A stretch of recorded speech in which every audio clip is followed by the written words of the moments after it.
I mean, I've heard of Malcolm X, but I didn't know or wasn't that interested until like a PE record. Because I figured if PE talking about him, this dude had to be about something, you know what I mean? I went to Catholic school all my life. They wasn't teaching me this in school. They was teaching me George Washington, cut down a cherry tree, Benjamin Franklin. But when Public Enemy started talking about historical figures, occasions, and instances, it was an education for a young brother. Fight the power. Throughout Public Enemy's career, Chuck D said the things white America didn't want to hear. Fight the Power is one of the clearest examples. Chuck went straight for the jugular, attacking America's king of rock and roll for stealing the black man's music. Elvis was a hero to most, but he never meant shit to me. Yes, he's straight out racist. The sucker was simple and plain. Motherfucking in John Wayne. Cause I'm black and I'm proud. I'm ready, I'm hyped cause I'm amped. Most of my heroes don't appear in no stamp.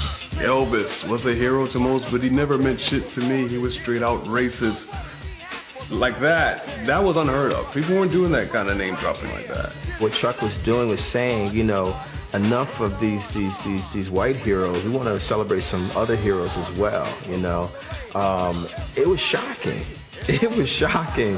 And, you know, when people talk about Chuck D being Malcolm X, that was the kind of stuff that was Malcolm X-esque. I got a letter from the government the other day. I opened and read it and said they were suckers. They wanted me for their army or whatever. Picture me giving a damn, I said never. Here's a land that And for their second LP, Chuck's rabble-rousing rhymes combined perfectly with the explosive Bomb Squad production to create one of pop music's all-time classic albums. It Takes a Nation of Millions to Hold Us Back is the greatest hip-hop CD or album of all time. They had a complete mastery of the recording studio as an instrument that no one has ever topped. nevertheless they could not understand that I'm a black man and I can never be a veteran. The politics of the time helped drive and connect perfectly with the sound. People always say to me, well, what is it comparable to? I say it's comparable to the best work of Bob Dylan. It's comparable to Miles Davis's Kind of Blue. It's comparable to Love Supreme by John Coltrane.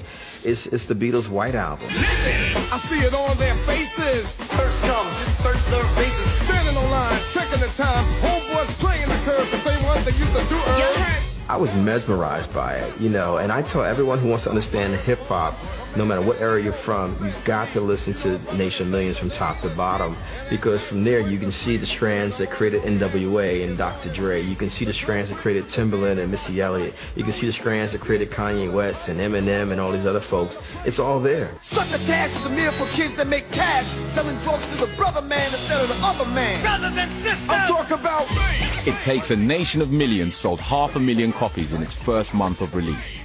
And if you were going to drop pro-black politics on a large audience in 1980s America, you needed some muscle backing you up.